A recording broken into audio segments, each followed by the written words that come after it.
tous et à toutes et bienvenue à cette troisième conférence du cycle Déchiffrement en cours les écritures anciennes de l'ILARA, l'Institut des langues rares de l'École pratique des hautes études, PSL, cycle soutenu, je le rappelle, par le généreux mécénat des fondations Singer-Polignac et Jan Michalski, que je remercie très vivement à cette occasion.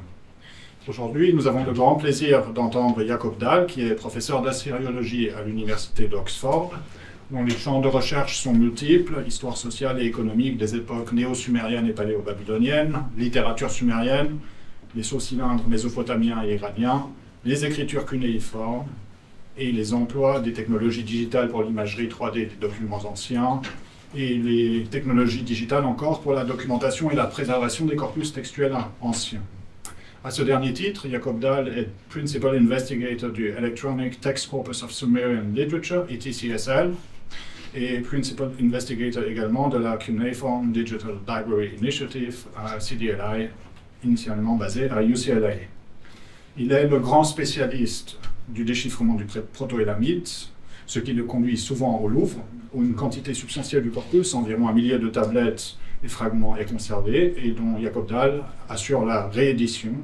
On a déjà un volume, Proto-Elamite Tablets and Fragments, texte cunéiforme du Louvre 32, publié aux éditions Khéops et du Louvre 2019. Il travaille également à la digitalisation et à la publication de l'autre grande collection de textes proto-élamites au Musée national de Téhéran, à la préparation de longue date d'une liste de signes proto-élamites, et avec ses collègues et étudiants au développement de techniques computationnelles pour progresser dans le déchiffrement de cette écriture. So I thank you, Jacob, for having taken the time to come to Paris to tell us about how to decipher the undecipherable, past, current, and future work on Proto-Elamite, the earliest writing system from ancient era. The floor is yours. Thank you, Andreas.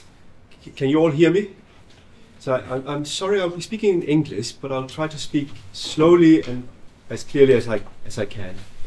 It's of course always a great pleasure to be back in Paris, especially when the weather is delightful as it is right now. But it has been pretty good in Oxford as well the last couple of weeks, in fact. I'm going to talk to you about this writing system that we call Proto-Elamite. And some of you may only have heard a bit about it. Some of you may not even have heard very much about it.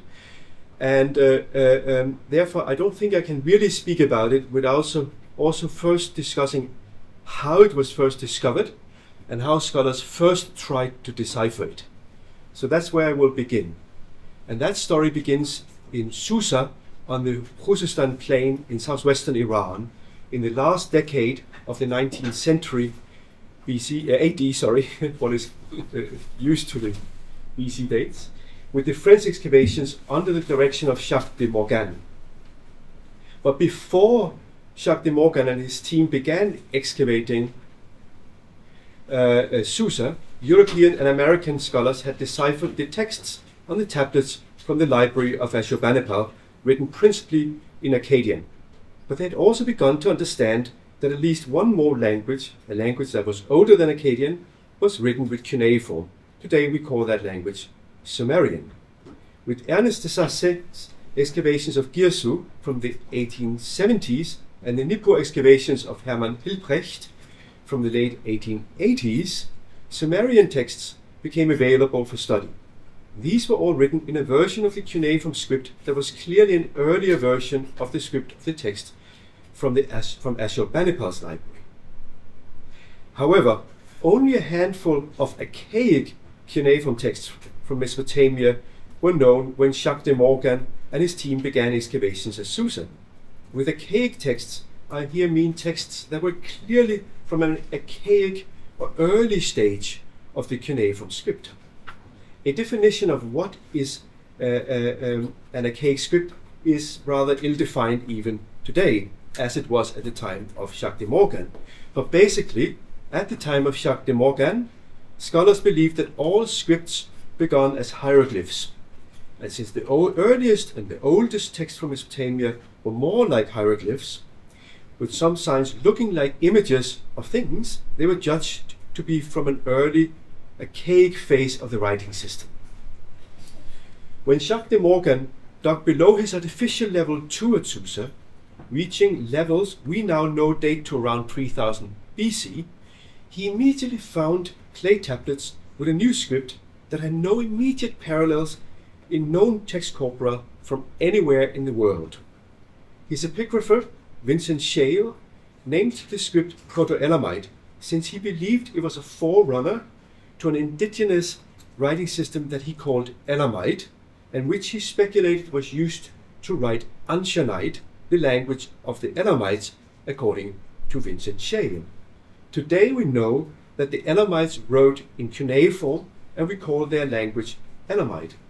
I will briefly talk about, if there's time, the so-called linear Elamite writing system at the end of this talk.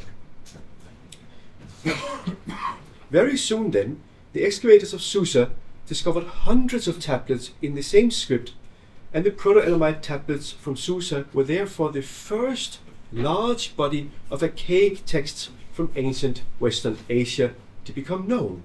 They were found almost 20 years before the archaic texts from Mesopotamia were discovered at sites such as Uruk and Farah. As is well known, of course, Jacques de Morgan was not excavating according to modern-day standards, and his control of the stratigraphy of the site was very weak. His objective, therefore, which was to lay bare the evolution of human society from its earliest phases, was not achieved, and many discussions about the chronology of early Western Asia remains fraught even today due to this lack of control of the archaeology. Perhaps because they were discovered before the bulk of the Uruk tablets from southern Mesopotamia, early work on the Proto-Elamite tablets proved unsuccessful beyond some few but important observations on the content by, above all, Vincent Shale. Shale showed how the content of the tablets was exclusively administrative, and he identified a decimal numerical system, for example. Vincent Shale was unable to date the tablets, however, and the name also that he gave to the script suggests a fundamental misunderstanding of what he had found. When he compared his new Susa texts to other finds from Western Asia, he suggested that the Proto-Elamite texts were probably younger than the then known archaic texts from Mesopotamia, here in the middle, and even younger than an Indus-style seal that had also been found at Susa, here on your left. His argument was that Proto-Elamites seemed to have passed the furthest away from a hieroglyphic stage of writing. Nevertheless, Shale published a majority of the texts very quickly after their discovery, and both he and his successor Roland de Mecanem did what any would-be decipherer should do first. They began to produce lists of the signs found in the texts. Unfortunately, they made several basic mistakes. Signs were grouped primarily based on graphical similarities, and comparisons were then made to Neo-Assyrian signs and not signs from the newly discovered Girsu texts, for example. Shale and his successors probably looked to the work of François Toureau-Danchin, who produced the first list of archaic and early signs, providing each sign with a Neo-Assyrian equivalent. But whereas that had worked for Toureau-Danchin, who had already successfully shown how early dynastic signs developed into Neo-Assyrian signs, the same was not, of course, possible with the Proto-Elamite signs. Internally, of course, this may have been Shale's own system for comparing early dynastic and Proto-Elamite signs, but the Neo-Assyrian sign references in his sign list were all wrong, and based only on graphical similarities and not on an understanding of the use of the signs, for example. But as I said, Vincent Shale did correctly identify that the texts were administrative, and he identified the numerical signs and deciphered one of the systems, the decimal system. But neither he nor his successors made any meaningful identifications of other Proto-Elamite signs. Substantial numbers of archaic texts were then found in the 1920s at the southern Mesopotamian site of Uruk, And with his edition of the first 600 Uruk tablets, mostly from the stratigraphic level 4 in 1936, Adam Falkenstein proved the linear relationship between the signs of the archaic texts from Uruk and the later cuneiform signs. He sorted the chronology of archaic texts from the sites of southern Mesopotamia, and he discussed the connection between Proto-Elamite and the archaic texts from Uruk, stating that, I think, quote, I think it is possible that in Susa, stimulated by Babylonian writing, people began to create their own writing system in the gendered Nasser period. The idea of writing has surely not been invented twice in these two neighboring countries that live in constant exchange. And I'll come back to this particular point about the exchange between the two countries or areas in a minute. Falkenstein also highlighted the lack of language information in the archaic texts. And finally, he proved that the majority of the texts were administrative.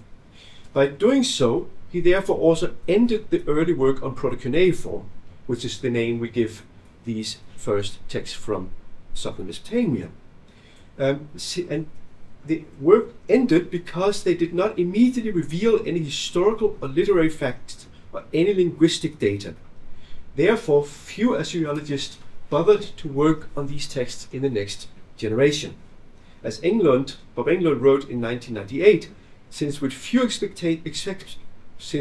exceptions, no sign sequences or even clusters seemed to correspond to sequences of signs which in later texts represented as spoken Sumerian. The contribution of early Assyriologists to the decipherment of proto-cuneiform ended. In fact, all serious work on the archaic texts from both Iraq and Iran came to a halt for the next 30 years, until Piero Merigi, I'm being quite broad here, I'm painting with a broad brush. I know that there are other interesting pieces of work, but I have to paint with a relatively broad brush, of course. But by sure the most significant next work was Piero Merigi's work on the Proto-Elamite text in the late 60s and early 70s. Piero Merigi eventually published a new and much improved sign list based on graphotactical analysis of the signs. However, Merigi's interpretive work was quickly superseded by the work of the historian of mathematics Göran Friberg, who in his masterful The Early Roots of Babylonian Mathematics correctly deciphered the numerical systems of Proto-Elamite and Proto-Cuneiform, leading to an explosion of understanding of the content of the texts. And I'll get to what that understanding is in a bit. Friberg's work was then expanded upon by members of the Berlin Uruk project of Hans Nissen, Bob Englund, and Peter Damarov. And their work on proto-cuneiform texts remains foundational for understanding of early Mesopotamia. Following Piero Merigi's untimely death, Peter Damarov and Bob Englund took over the publication of the newly discovered Tebe Yahya texts from Central Eastern Iran and developed the interpretive framework that all later work on Proto-Elamite relies on. Today we therefore have a fairly good understanding of how and when writing was invented in Western Asia. So you'll have to bear with me again. We have to understand how writing was invented first to understand how we can decipher the earliest scripts from these regions. Now, writing may have been invented a maximum of 4 times independently worldwide, but it is the invention in southern Mesopotamia that stands out due to the clarity with which we can identify the steps that leads up to this invention. We can be fairly certain that writing in Mesopotamia was invented in an attempt to make transactions that were previously performed with simple counters, tokens, permanent. Let me explain. For millennia prior to the invention of writing, people used little counters of different sizes and shapes to perform economic transactions. Most likely these counters or tokens stood for the objects they counted in a one-to-one relationship. It's also likely that towards the end of the period prior to the invention of writing, certain bundling rules had been established. 5 of these or 6 of these to fill up one of these, 10 of these to fill up one of these. And these may have been based, these bundling rules, on standard capacity containers. Obviously, however, once the transaction was completed, the tokens or counters were moved and there was no record of that transaction any longer. At some point, therefore, administrators got the clever idea to encapsulate the tokens into clay balls, bullae or envelope, whatever you want to call them, and occasionally also impressing the tokens on the outside. These hollow balls or bullae have been found across Western Asia. And most bullae were also sealed, merging two administrative technologies. At a later stage, administrators decided that it was no longer necessary to include the tokens inside the clay envelopes, and flat but often rounded tablets with only numerical signs were made. In some cases, the sign may have been made by impressing the same tokens, but mostly they were made with a stylus representing the token and the size and shape of the token. So all of this is fairly straightforward.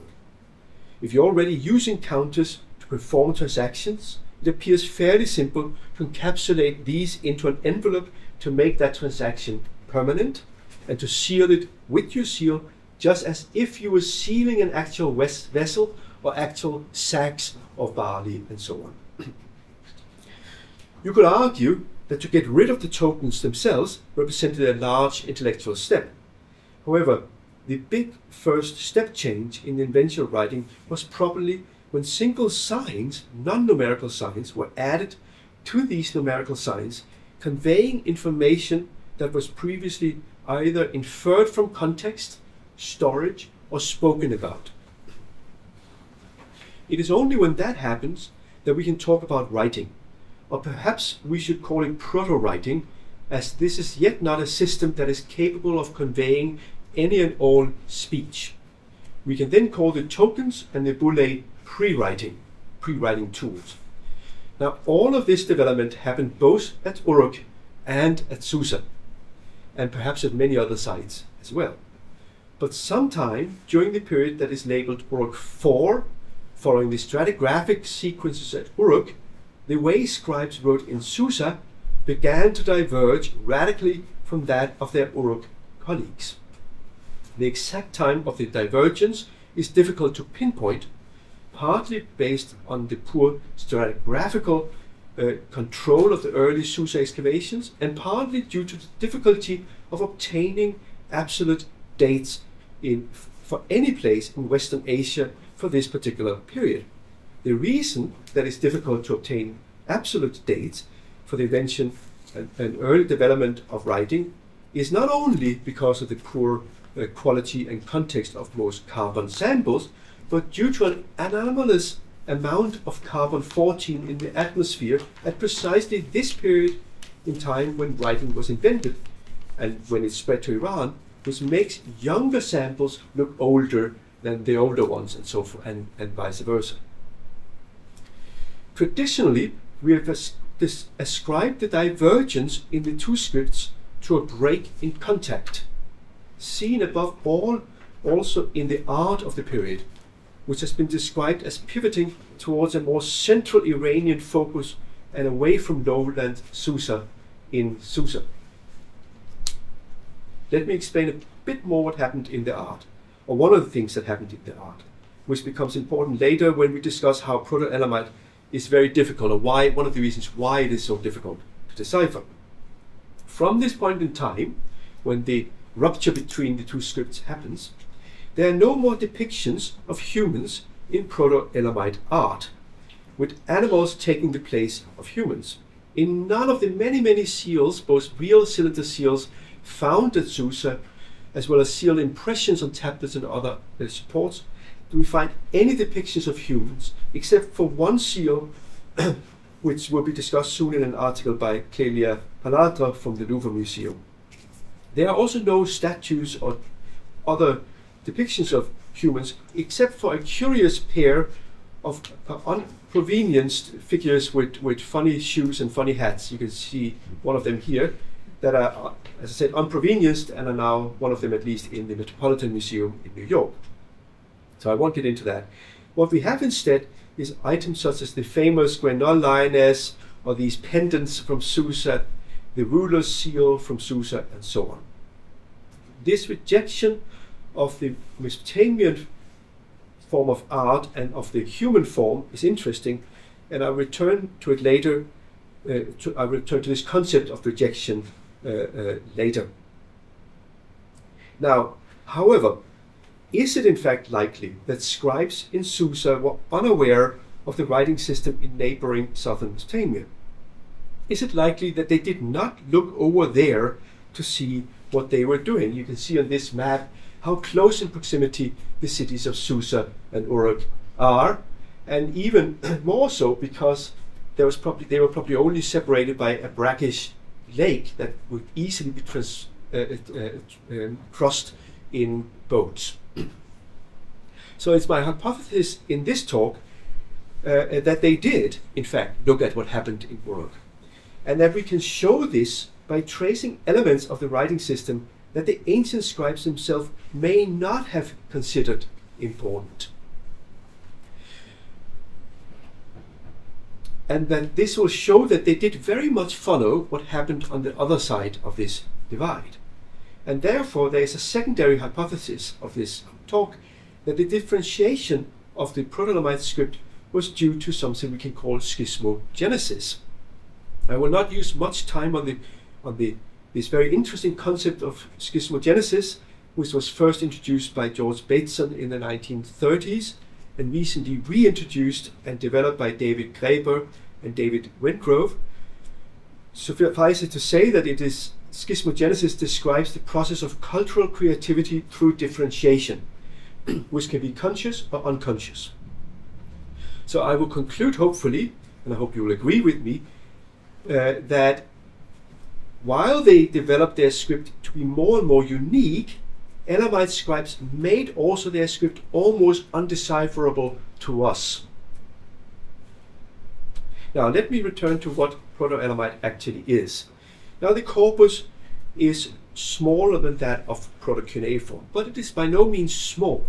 We have more than 1,700 texts and fragments found at Susa alone, so it is larger than some of the 3rd millennium corpora we have from southern Mesopotamia, such as the Farah or the Abu Salabih corpus. It is at the same size as the corpus from ED3 Girsu. The corpus consists of more than 10,000 lines of text, and the corpus has been, as was mentioned in the introduction, almost fully digitized, with images of almost all of the text freely available online, and transcriptions of all of the texts available online in a very standardized format. A sign list, that is still a work in progress, I'm sorry to say, is also available freely online. Now the most striking difference between the Proto-Elamite texts and the Proto-Cuneiform texts is in fact in the layout. They will look quite similar if you looked at the text content of the text, but they look different when you look at them visually. Proto-Cuneiform texts were organized in what we call visual hierarchies, with the text placed in boxes in columns and sometimes with sub-columns indicating administrative structure. They can be read not necessarily in one direction only, but are often read across as well, just like you will access information in a spreadsheet. Information, however, that is almost identical to that is in a Proto-Elamite tablet strung along in lines. And it has been suggested that that linearity hastened Proto-Elamite towards increased phoneticization. And scholars have suggested that scribes in Iran invented a syllabary centuries before scribes in Iraq did. But we cannot prove or disprove that at present. I will return to that in a bit. Now the content, as I said, of all Proto-Elamite tablets is administrative, and like Proto-Cuneiform, overwhelmingly concerned with the production, storage, and distribution of food. And the labor management texts relate to this as well. The only herded animals which can be isolated in the textual record with any certainty are sheep and goat, for which we find a rather developed terminology that is possibly based on signs with a common origin to Mesopotamian signs. Now, the Proto-Elamite scribes did not compose any lexical texts. Some of you surely know that the scribes in Iraq, the Proto-Cuneiform scribes, wrote about 15% of our texts from Iraq, written in Proto-Cuneiform, were lexical. But we do not have lexical material from early Iran. So the Proto-Elamite writing system then died out shortly after its invention, leaving, as far as we can tell, no successor system. And there are three suggestions for its death that have been proposed: social collapse, knowledge collapse, and a rejection of writing. Now, we have very little information in support of a collapse of society at the end of the Proto-Elamite period. In fact, most sites continue in use, and ceramics and other objects remain similar for centuries following the end of the use of the Proto-Elamite writing system. Another possibility is that without the knowledge system of the lexical texts, the Proto-Elamite writing system became difficult to maintain. The high number of variants and outright errors, which are difficult to establish in an undeciphered script, of course, supports this interpretation. I've used that in the past to argue for more investment into educational systems by showcasing death of writing through lack of funding for scholarly endeavors, but we're not really seeing what's the result of that yet. But in another, and in my opinion, very plausible theory, the death of Proto-Elamite was the result of a native choice of rejecting writing. Another problem for the decipherment of Proto-Elamite is the low iconicity of the signs. This has been commented on in the past, I think from the very origin of the work on Proto-Elamite. Sorry, I have to have a little bit of water.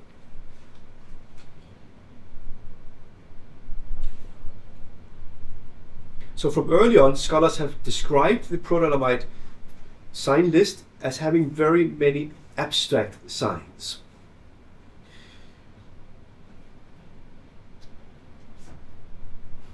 I will discuss in a second how all the numerical systems, save for one, the decimal system, and how all the numerical signs were loaned from Uruk. And how they also borrowed a suite of other signs, in particular the basic idea for a group of signs for sheep and goat, as well as signs for male and female workers. Another few signs that we find are true images of the object they depict, such as the sign for a plough, or many of the signs for vessels that we can show represent directly a finished product from cereal or dairy production. However, the signs for male and female workers, which are clearly borrowed from Proto-Cuneiform, must have lost their iconicity already at the time of borrowing, to have been retained unchanged in the Proto-Elamite writing system, which is otherwise devoid of signs for human body parts. Right, so you have no signs for human body parts. Most of the signs are very abstract. Some of the signs that looks like what they depict are not what they depict, and some of the signs that look like what they depict are what they depict. But we can't always, from the sign form alone, tell that. Now, sign lists are usually put together following either a graphical principle or semantical principle of organization. And as some of you know, the standard astrological sign list organizes the signs following a graphical principle, which based on the signs forms of the Neo-Assyrian period, starting with signs with one horizontal wedge, then two horizontal wedge, then one slanted wedge, then one vertical wedge, etc. Using the known development of cuneiform signs, most lists of earlier signs forms follow this organization. However, Falkenstein did not follow the order of the signs in later lists when he made his sign list of the early Uruk signs. And that curious because he had, you remember, established the linear relationship between the signs in the proto-cuneiform text and the later signs, the text. But he started with signs for human body parts, and then leading on to signs for animal heads, and then on to signs for vessels and other objects. His list was then furnished with references to Neo-Assyrian sign forms. Now the later sign list of the archaic texts from Uruk, that we abbreviate ZATU, by Margaret Green, made the mistake of organizing the signs alphabetically according to sign names, introducing therefore an understanding of some kind of value of the signs that may or may not be correct. However, with no successor system and no system for reading the signs, Proto-Elamite signs cannot easily be arranged using any of the common systems. The sign shames do not lend themselves to graphical organization, and too little is known about the values of the signs to allow for semantic principle of organizations. Now we could organize the signs according to frequency, but this would produce a very short list of very frequent signs, a few dozen, and then a very long list with many hundreds of signs that are repeated a fewer than 10 times. My own sign list follows roughly that of Piero Meriti. Yet, a lot of progress has been made in the understanding of Proto-Elamite texts over the past 4 decades, starting, as I said, with the work of the Swedish mathematician Johan Friberg and continued by the German historian of mathematics Peter Damerov and their Assyriologists Bob Englund and Hans Nissen, and then lately my own work and that of particularly Kate Kelly and others. So how has this progress been made? We have to start with the numbers. Now this may seem counterintuitive to some, but bear with me for a second and I hope you'll understand why I do start with the numbers. We saw a little earlier how the first step in invention of writing was to fixate operations carried out with counters, with little counters. These counters stood in a one-to-one relationship to the objects they represented and counted. Therefore, there is an inherent relationship between numbers and objects. It's extended to categories of objects. Animals and things get counted with one system, cereals with another, rations with yet another, and so forth. In Iran, humans, animals, and things get counted with 2 different systems, not like in Mesopotamia, where all discrete objects, humans, animals, and things that are alive, are counted with the sexagesimal system as the base 60 system. In Iran, high status objects are counted with the imported sexagesimal system, and local low status objects with the locally invented decimal system. Well, that's how we understand it at present. This knowledge allows us to establish what category many objects fall into, whether they're discrete objects, things you can count, or something that is measured in the capacity system, and so on. So in the following, I'll go through some practical examples of decipherment, and I hope it will be clear how knowledge of the numerical systems help in deciphering the content of the text. However, there's another aspect of the numerical systems that may help us decipher Proto-Elamite. Remember how the Iranian scribes invented a decimal system for discrete objects, probably reserving this native system for lower status objects, and the imported system, the sexagesimal system, for high status objects. The choice of basic numerical system for counting is often strongly linked to language, and we can therefore suggest that the language of the Proto-Elamite scribes was one where the decimal numerical system was common. Similarly, 2 numerical signs can be modified with a sign that looks like the proto-cuneiform sign Gal, meaning big, producing numerical signs of an order of magnitude 10 times greater than without the sign. This again may give us a clue to the language of the scribes. And finally, in particular, one Proto-Elamite numerical sign from the decimal system representing 100 is used frequently as a title for a high-ranking official, sometimes with graphical modifications. So you have a Mr. 100, you have the big hundreds, and so on. and you have a decimal system. These three things may give us clues to the language of the text. May not be what everyone wants to find, but it may be clues to the language of the text. Another way of understanding the content of the text is through understanding the structure of the text. And here we can draw on our understanding from Mesopotamian texts from the entire late 4th and 3rd millennium BC. And we can of course then learn that administrative texts are often organized in surprisingly practical ways. For example, Proto-Elamite texts appear to list female goats first in shepherding texts because they are more important than male goats. They produce both offsprings and milk. So from an economic point of view, they are more important. We can also use production ratios and yield ratios to understand text. And we can look at hidden area measures in yield ratios or sowing ratios. And I'll touch on most of these in my examples. So let's get to a few examples.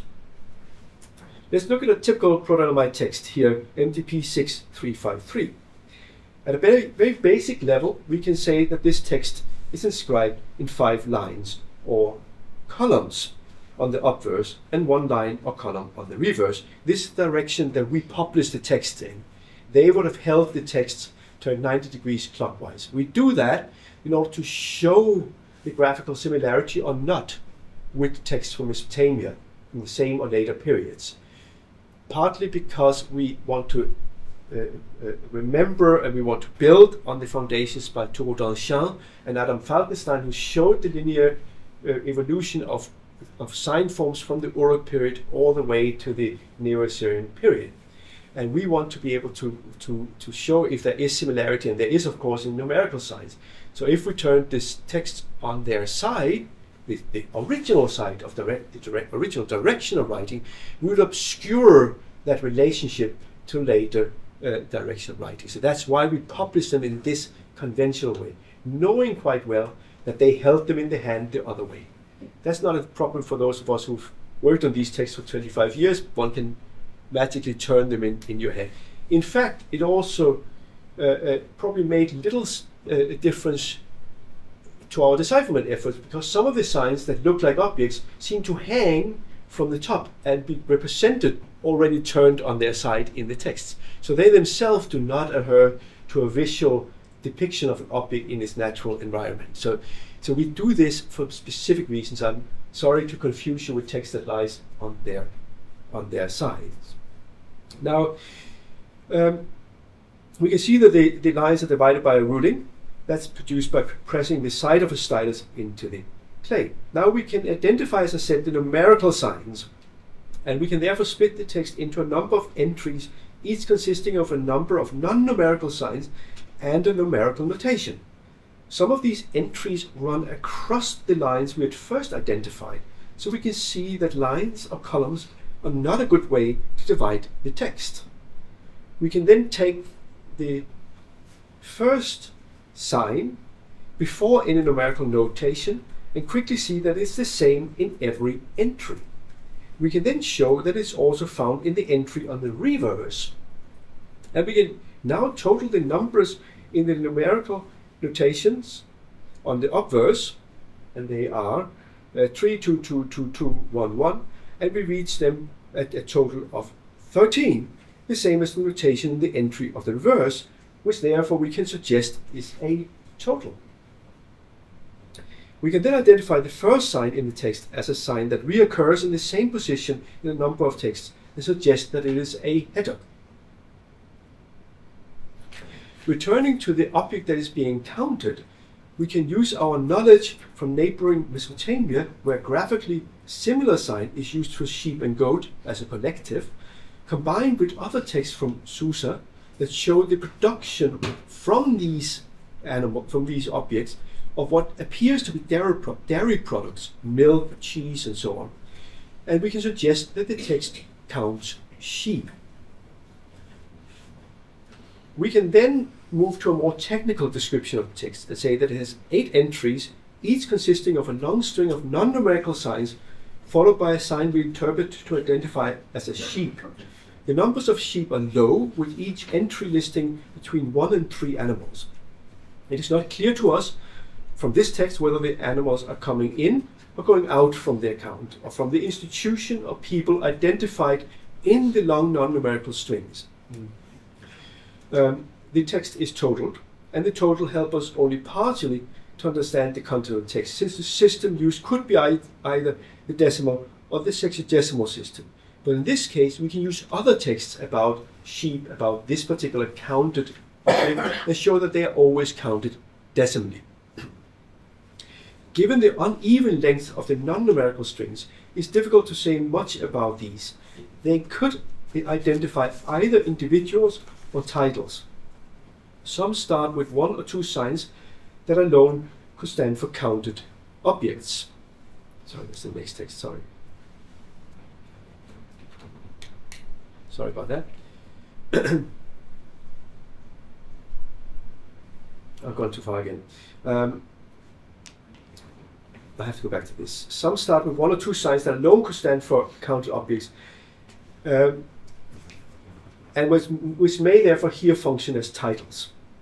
The text has also a subscript and is sealed. Sorry, I'm going a bit back and forth here. It's difficult to do. You can see here the subscript, and it is sealed. It's important to notice that the text is written without word dividers and continuously across the lines. It is us who use the numerical notations to divide the text into administrative entries. These entries correspond to boxes in the Proto-Cuneiform text. Now that's a fairly easy text. You can all now go and read a text about sheep in Proto-Elamite. Fairly easy. We can all total 1 plus 2 plus etc. So far so good. Let's look at a different text. Let's look at MDP 6203.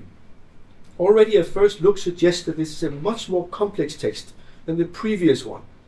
It is shaped similarly though, but the text continues on the right edge and in fact spills over to the reverse, and it ends up having 6 lines or columns on the virtual obverse and 1 line on the reverse. We can then assume that the single line on the reverse again holds the total. However, already now things get complicated. The sign that is counted on the reverse with the numerical notation is not found on the obverse of the tablet. It gets even worse. The total lists an amount counted with the capacity system C, whereas the obverse seems to count objects using either the sexagesimal system or the decimal system and the capacity system. A simple adding up of the amounts do not produce the total. A final complication for deciphering the text is that one of the objects counted sexagesimally or decimally is also known as a numerical sign, M354, the one you see on the bottom there. This is not unique to Proto-Elamite. Proto-Cuneiform also has some numerical signs that stands for small vessels, probably standing for the capacity or the content of that little vessel. And they are then counted disexagesimally or sexagesimally. So let me stay with this text for a second. Therefore, it looks like the text counts about 70 small containers with a combined amount of cereal listed in the notation on the reverse. The notation is not very large.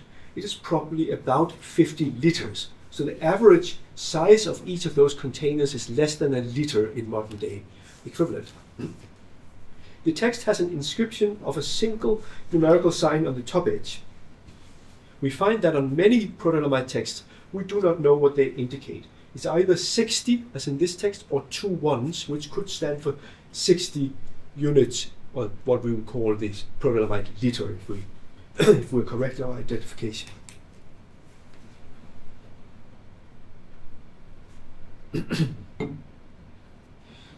Now, we've already twice encountered humans recorded with a sign we suggested was a loan from Mesopotamia.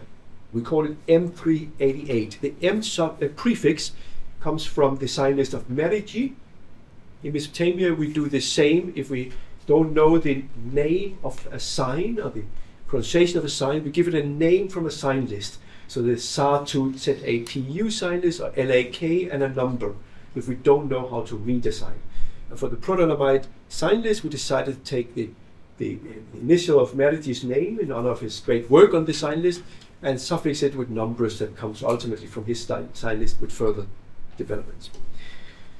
Now, in a group of more than a dozen of texts, all with the same size, all this shape, all with the same structure, and all with a top edge inscription, and all sealed with one of two different seals, we find small numbers of these M388 with a standard amount of serial allotted to them. Given the inclusion of signs that have been suggested based on graphical identification to represent a yoke or similar, these texts have been interpreted as listing monthly rations for plough teams. I'll go over this quite quickly because I'm running quite slow, but this is a text where a relationship is fixed between the number of workers and the amount of cereal in every single text in this small corpus, in this small group. Whether there are 5 workers or 3 workers, the relationship, how much they get, is always the same, which led England and Damarov to suggest that these texts counted small teams of plough workers. I'll skip over the question of the syllabary to write personal names for now. We can return to that a little later, but I'll mention how there are, of course, much more complex texts than the first 2 ones I showed. And I'll rush through a couple of those with a few comments on each of them. So we could, for example, look at this text, MDP 1712, which was edited by a former student of mine, Nora Hawkins, which operates with 4 levels of sub-entries for most of the main entries, a complexity that is similar to some Uruk III period texts. But the difference would be that in the Uruk III period, the text would visually show the complexity by laying out the text as a spreadsheet, whereas the Proto-Elamite scribes write out their text as continuous text. Now, this text is frustrating because it has errors, which is very difficult, of course, to identify in these texts. It also uses 2 one signs. It uses a normal one sign and a derived one sign, a one sign with a stroke inside of it, which may mean that these workers that it counts were dead or something else is wrong with it. Or we could look at a complex text put together from 3 fragments in the Louvre, which apparently lists the rations of refined cereal products to about 10 elite members of Susa society. It's part of another small group of texts that all have the same format and all counts small rations of special cereal products. Or we could look at MDP 31.7, which records small amounts of cereal counted with 2 derived capacity systems, possibly denoting processed or unprocessed cereals. Or we could look at MDP 1785, a complex herding account listing the production from herds of sheep and goat known from other accounts. I discussed this text and similar texts when deciphering sheep and goat terminology, using a mixture of approaches such as the expected production, so similar to what we saw from the worker text earlier, and hierarchical ordering of the animals. Or we could study very complex texts such as this large account that records hundreds of workers that are organized in small groups, presumably family groups. It lists always a couple of adults and a couple of children. Each group is listed with what appears to be an overseer and their rations. Now, one of the problems with identifying a syllabary in Proto-Elamite is that we would expect the workers to be listed with their personal names. But in these texts, we never find any designation of the workers with the supposed syllabic value signs. We do find some of the overseers with longer strings of signs, but that could be that that's a complex way of identifying a title or an office. And finally, we could look at texts such as this one, MDP 6375, which has very long strings of non-numerical signs. In the last of these strings, you have 8 non-numerical signs, then a numerical notation and a counted object. So what are they trying to express in these many signs that come before the object that they're counting? Are they in a complex way describing the institution from where it comes, or are they writing syllabically the name of an owner? That's one of the questions here. But finally, we need to know something about the society and the environment of the culture that produced these texts. If you were to decipher a variant of the Aramaic alphabet used to write another Indo-European language, such as the recently deciphered Kushan script, you do not necessarily need to know which animals they kept, or what sort of farming they did, dry farming or broadcasting farming. This is because you would be basically deciphering a script used to code a language. However, we know that the further back in time we go, the link between writing systems and languages becomes weaker. The older we get in Mesopotamian text, the less language information there is in the text. And in the Proto-Cuneiform text from Uruk, we cannot find much, if any, language information, apart from the placement maybe of syntactical element, for example. So a deep knowledge of the environment and the culture is therefore useful to try to decipher the content of these texts, and ultimately the semantic value of the single signs. And in my own work, I've relied on zooarchaeological results that shows that, for example, there are no pig bones in Mesopotamian, in Iranian sites. That corresponds with a lack of depictions of pigs in the seals and the art, which corresponds to a lack of accounts of pigs in Proto-Elamite, for example. But what about agriculture? One of the most enigmatic signs in the Proto-Elamite repertoire is the one that has been associated with fields in some way or another, M391, and a possible variant M5A. Neither has a clear graphical referent. The Mesopotamian counterpart sign, GAN2, has been speculated to depict a main canal with fields and smaller canals. We know virtually nothing about agriculture in the Susa plain in the late 4th millennium or in the 3rd millennium, but from the 2nd millennium BC we have some idea about the layout of the agricultural lands. Like in southern Mesopotamia, Susiana, as the plain is sometimes called, was also dependent on irrigation, but not exclusively, since some rainfall could be expected. Scribes from the so-called Sukalmach period, corresponding to the Old Babylonian period in Mesopotamia, divided Susa agricultural lands into 3 distinct sectors that they termed Bala. This division may have originated in a rotational system with 2 fields or sectors ploughed at one time only and one left fallow. There is a possibility that an additional sector existed across a particular unidentified river. It is therefore my hypothesis that the origins of the signs M391 that you saw here and its cognate M5A refer to a similar division of Susa agricultural land into 3 or 4 sectors.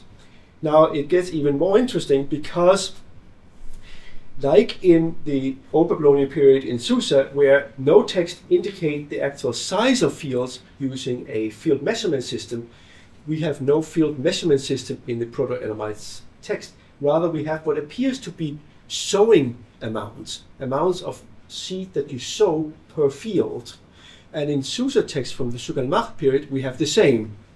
You indicate the area you sow by the amount of seed corn needed, which, if correct, would allow us to estimate the sizes of fields in a text like this, going from the standard ratio in Mesopotamia of sowing 1 gur, that's 300 liters of barley, for 1 bur, that's about 6.5 hectares of land. But I want to jump a bit, because otherwise I know that my host for this lecture will get worried, although he has promised me he has not brought a bell to stop me. And I'm going to jump. I'm really sorry about that.